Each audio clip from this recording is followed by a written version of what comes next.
Agradezco mucho a mi querido Mario Campa que se conecte con nosotros. Mario, ¿cómo estás? Muy buenas noches.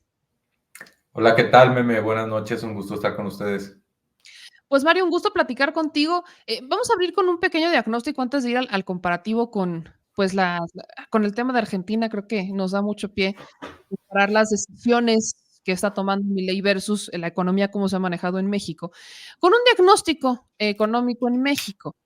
Hemos visto cómo, pues, hay menciones que México es el mayor emisor de deuda, y luego hay ciertas confusiones con que no sabemos qué es lo que quisieron decir, qué significa y qué no significa. Hay, reconocimientos, por ejemplo, de Forbes a, la banquera del año, que es es Verónica, no es cierto, ¿cómo se llama? No es Verónica. Victoria. El nombre, exacto, Victoria Ramírez, como en el Banco del México, cuando fue súper criticada.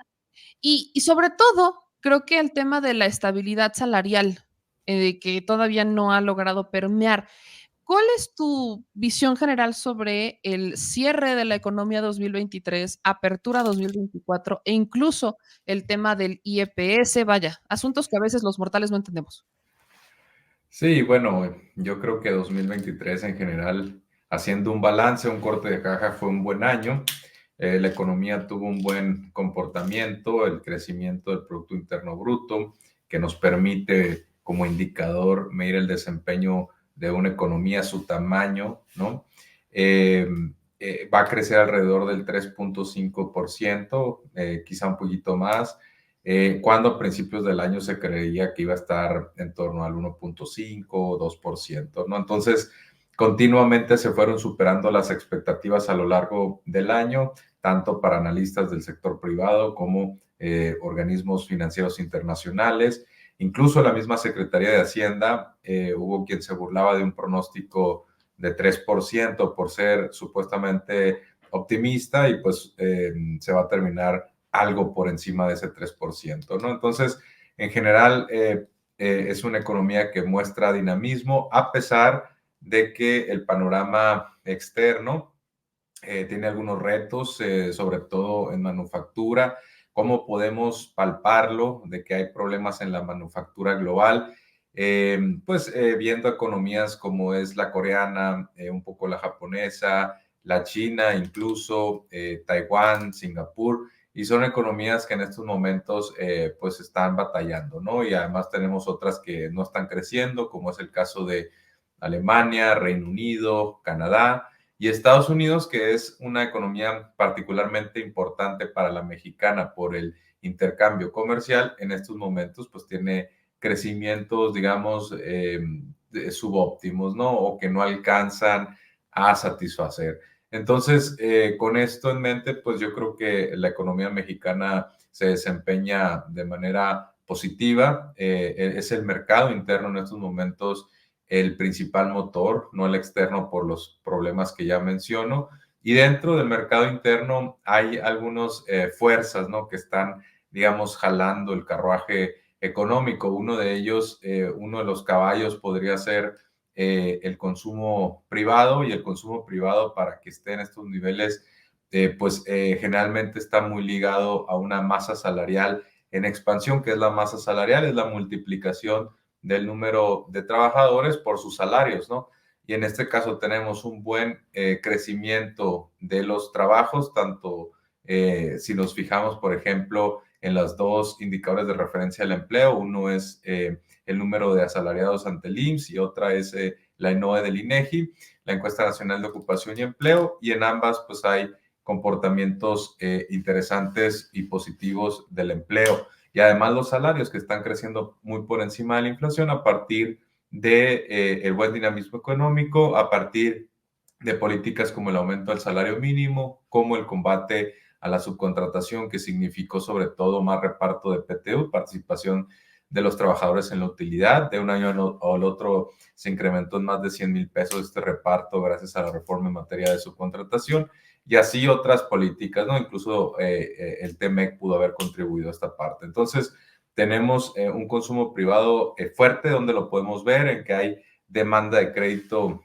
al consumo en prácticamente todas sus manifestaciones, préstamos personales, de nómina, tarjetas de crédito, préstamos automotrices. Donde no vemos gran dinamismo es en el mercado hipotecario, en la vivienda.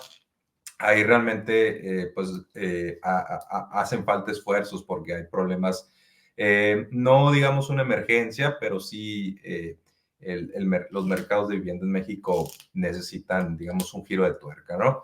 Un segundo, perdón.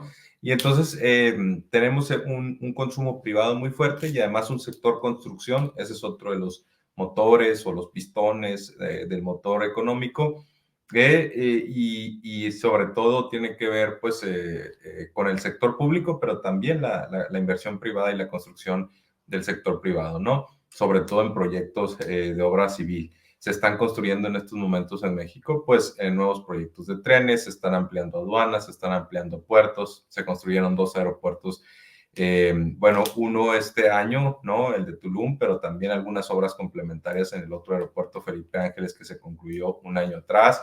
Se están construyendo también algunos acueductos, algunas presas, se está construyendo un parque solar muy grande en el estado de Sonora. Y así hay algunos otros proyectos, incluso algunos gasoductos, algunos proyectos de gas natural licuado, y todo eso pues genera dinamismo en el sector construcción que está creciendo a tasas muy elevadas.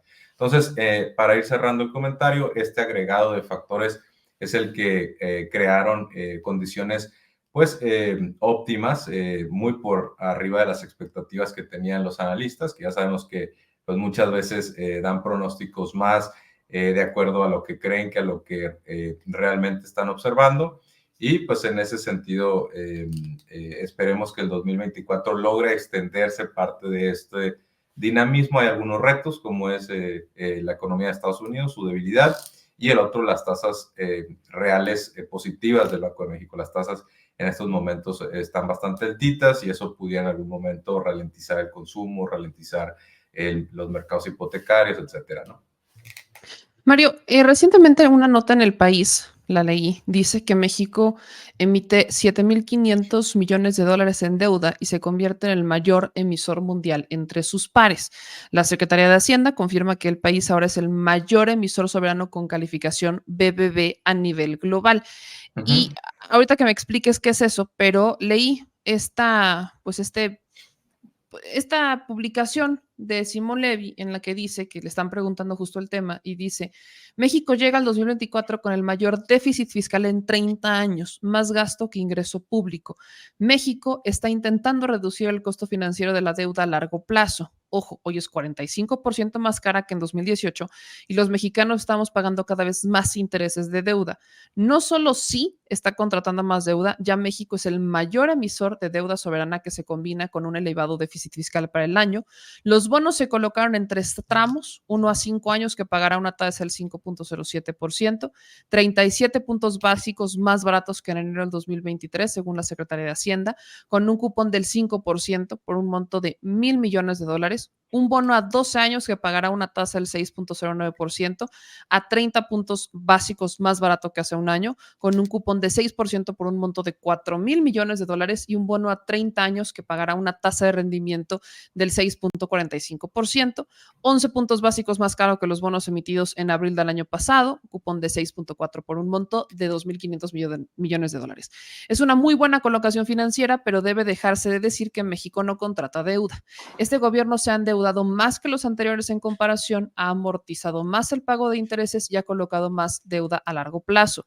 El crecimiento económico en México en promedio de todo el sexenio es de aproximadamente 1.1%, es decir, el tamaño de nuestra economía es casi igual a 2018. La proporción de deuda contra crecimiento económico de aproximadamente 48.5, que parecería manejable. El problema es que el INEGI cambió el año pasado el base de medición, cambió el año base de medición, pero en realidad el análisis real es que el nivel de deuda es de casi 53% superior al de Peña Nieto en términos reales. El gobierno usa como criterio de endeudamiento el de proporción del PIB, pero con lo que debe relacionarse es con el déficit público. Este año el gobierno va a gastar muchísimo más de sus ingresos esperados, es decir, que este año el boquete de falta de ingresos por la deuda es el más alto en 5 años, en años 5%.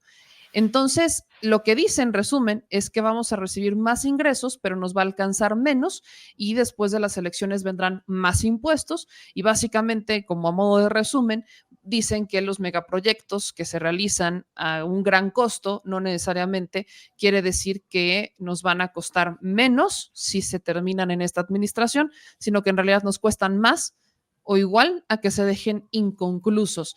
Con esto te pregunto, Mario, qué tan acertado está este análisis y qué tanto nos debemos de Ujú. preocupar o qué es lo que pasa?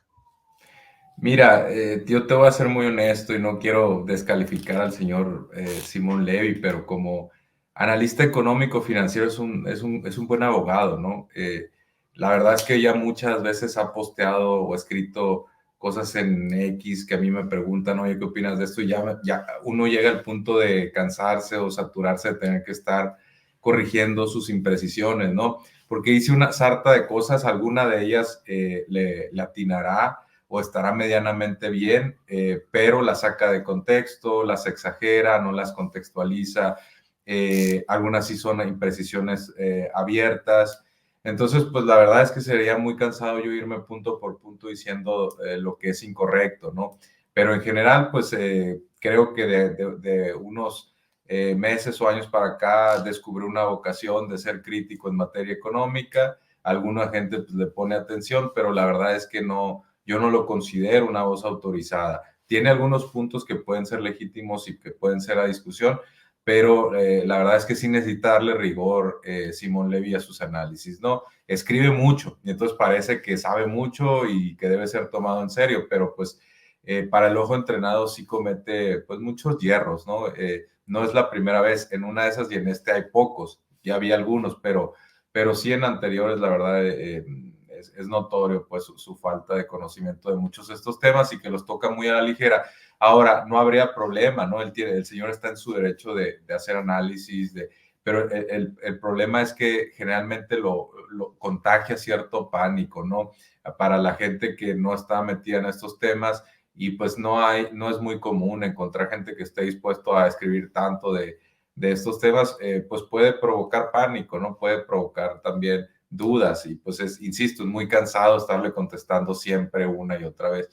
Esta emisión, por ahí yo lo tuiteaba en la tarde, este tipo de emisiones se hacen por el tipo de calendario presupuestal en México. No en todos los países se aprueba un calendario a finales del año y tienen algunas estacionalidades distintas a México. Entonces, de entrada ahí, pues no es muy comparable México a otros países, además de que algunas de las notas que han salido se refieren a que es el emisor con calificación triple B, o sea, están haciendo énfasis en que es un emisor de mercados emergentes, que no está en la categoría A, AA, triple A, y que no es un país desarrollado. Entonces, los montos, las tasas y eso hay que tomarlas pues con reserva, compararlo con los países que son medianamente similares a la economía mexicana y no son muchos en el mundo con lo que lo podamos comparar. En este caso pues hay emisiones todo a principios de año y eso no quiere decir, yo lo decía en el post, que vaya a incrementarse la deuda sobre PIB. Y a ver, el señor dice, ¿por qué utilizan deuda sobre PIB? Bueno, porque sencillamente porque hay incrementos de precios todos los años y entonces eso nos llevaría a que continuamente estuviera de manera nominal aumentando la deuda al infinito. Y entonces todos los años entraríamos en pánico porque decimos ya es más grande, ya es más grande y es más grande. Pero nos olvidamos que también crece la economía en ese mientras tanto y que también crece la recaudación. ¿Y por qué es importante que crezca la recaudación? Porque entonces el gobierno tiene más ingresos para poder honrar sus compromisos de deuda. ¿Por qué hacen muchas veces emisiones a principios del año? Porque a lo largo del calendario hay vencimientos, es decir, ¿qué quiere decir que haya vencimientos? Por ejemplo, si el gobierno sale y subasta certificados de tesorería, que es un tipo de deuda de cierto plazo, puede ser 28, 91 días, 6 meses, un año. Después de esos 3 meses, pues se va renovando, ¿no? Y al vencer ese plazo, ese es un vencimiento, pues tú tienes que regresar ese dinero. Entonces, se vuelve complicado cuando tú solicitas deuda, estar teniendo que pagar periódicamente. De ahí que una deuda de un horizonte más largo, pues te vaya permitiendo no enfrentar problemas de liquidez, ¿no? Por un lado. Por otro, pues, insisto, a lo largo de un año va habiendo estos vencimientos, no únicamente de las emisiones de corto plazo, sino de las de largo plazo. Por ejemplo, en el 2019 se pudo haber emitido un bono a 5 años y tendríamos que estarlo pagando en el 2024. Entonces, al vencer eso, pues estaría reduciendo la deuda sobre PIB, pero si tu objetivo es mantenerlo estable, pues puedes hacer otra emisión que pague eso que tú tienes que honrar como compromiso y pues ya se sustituye básicamente, ¿no? Y además puede haber condiciones de tal forma que puedas extender el plazo promedio, digamos, de tus vencimientos, de tu cartera, incluso reducir intereses, ¿no? Por ejemplo, el CETE se está pagando pues, a más del 11% como deuda para el gobierno y las emisiones, como dice el señor Levy, pues, son de 5 a 6%. Entonces, son intereses más bajos, con cierto tipo de riesgo cambiario por el tipo, perdón, cierto riesgo cambiario, porque en el caso de la deuda externa está en dólares, pero pues también hay formas de controlar ese riesgo, ¿no? Con algunos swaps cambiarios, otros instrumentos financieros que amortiguan también esa deuda, ¿no? Entonces, regresando al punto, pues sí, no es cierto que sea pues, el mayor déficit fiscal de 30 años. También hay que considerar que estamos en un ambiente de tasas elevadas porque vimos una cuestión muy atípica. Por eso me refiero que tienes que contextualizar. O sea, México no había tenido esas tasas de inflación desde que se logró reducir a un dígito la inflación. Y ahora la vimos por una cuestión de la pandemia, ¿no? Porque se afectaron las cadenas de suministro a nivel internacional, incluso se dispararon, por ejemplo, los costos de flete marítimo, se ampliaron los plazos de entrega, los días de entrega, todo eso estuvimos viendo, además de que hubo una guerra que disparó momentáneamente los precios de los energéticos, gente que se retiró del mercado laboral, entonces eso pudo haber generado presiones en los mercados, tensiones en los mercados de trabajo, etcétera, etcétera. Entonces, la verdad es que ante eso, pues el Banco de México actuó prudentemente y elevó las tasas, y son tasas atípicamente elevadas. ¿Y qué hace eso? Que también eleve, digamos, el pago de intereses de la deuda mexicana. Entonces, echarle la culpa al gobierno por algo así, como lo da a entender Simón Levy, pues es un tanto tramposo si no mencionas por qué está pasando esto, ¿no? Por otro lado, también, pues, o sea, si vas a mencionar que hay un déficit primario que se llama ahí, que no lo toca, no lo maneja como ese concepto, creo que utiliza otra manera equivocada, donde se gasta más de lo que se recauda, no es el más elevado en 30 años. Hay también reglas fiscales que controlan ese endeudamiento y además que ya tuvimos superávits en este mismo sexenio, lo cual te permite pues ir sobrellevando de manera más o menos sostenible la deuda. Tan es así que pues no se ha empleado mucho la deuda sobre PIB. Entonces, la verdad es que es innecesario, digamos, crear pánico porque no estamos ni cerca de una situación de pánico. Ahora, si mañana se cayera la economía mundial y entonces hay que salir a solicitar más deuda de lo que se aprobó en este caso, pues ya sería otro análisis. Pero aquí en estos momentos, con las condiciones que tenemos, con los números hacendarios que va a entregar este gobierno, con los incrementos de recaudación, ¿qué te permite recaudar más sobre el PIB? Pues pagar más deuda, ¿no? En cada año determinado. Con todos esos factores, con el dinamismo económico que estamos viendo, considerando que cuando tú utilizas deuda para construir un proyecto de infraestructura, y esto lo había dicho la última vez que estuve por acá, Meme, tienes la ventaja de que, a ver, si tú utilizaras deuda para gasto corriente, para nómina, para los trabajadores, para un programa social, pues luego tendrías que despedir trabajadores o cortar ese programa social. En el caso de una obra, tiene la particularidad de que si tú la estás construyendo y la terminas, pues ya de manera natural después lo que sigue es que esa obra, digamos, entre a operar, ¿no? Después terminado el proyecto ya deja de ser pues un proyecto en construcción para entrar a operar, entonces ya no tienes que estarle mandando presupuesto de manera revolvente. Y esa es una de las ventajas que va a tener el siguiente año, en el 2024 y en el 2025, la Hacienda Federal. Muchos de los recursos adicionales que podrían haberse solicitado para terminar estas obras ya no se van a necesitar en principio en el 2025. ¿Por qué? Porque se concluyen los acueductos, se concluye la expansión de puertos, algunas carreteras, y ya después en 2025, si se quisiera retomar algunos de estos proyectos, otros nuevos proyectos o expandir la pensión no contributiva muy por encima de la inflación, bueno, eso podría llevar a que fuera necesario buscarle por otro lado a través de más recortes, es decir, austeridad, o a través de nuevos impuestos o subir las tasas de los impuestos existentes, pero no de ninguna manera con las condiciones actuales está, como él lo está poniendo, obligatoriamente se tiene que hacer una reforma fiscal o subir impuestos, eso es falso, ¿no? okey.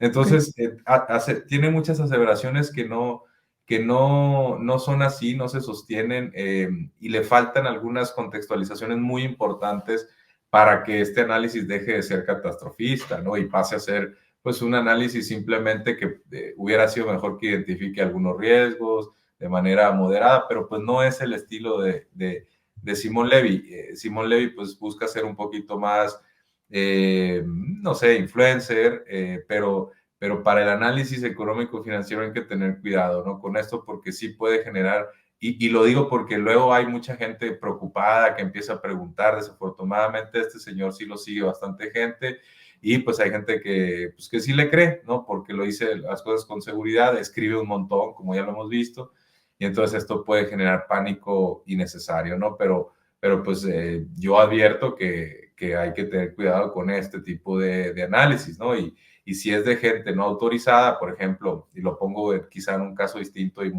un tanto más absurdo, pero después vienen las recomendaciones de compra en dólares, ¿no? De un Chumel Torres, y esas recomendaciones, si alguien las siguió, pues ya tiene una pérdida de 20% en el portafolio, no únicamente por la apreciación cambiaria, sino porque perdió la tasa de interés en moneda nacional que pudo haber obtenido. Entonces, tengan mucho cuidado, ¿no? Cuando vienen este tipo de cosas muy a la ligera, ¿no?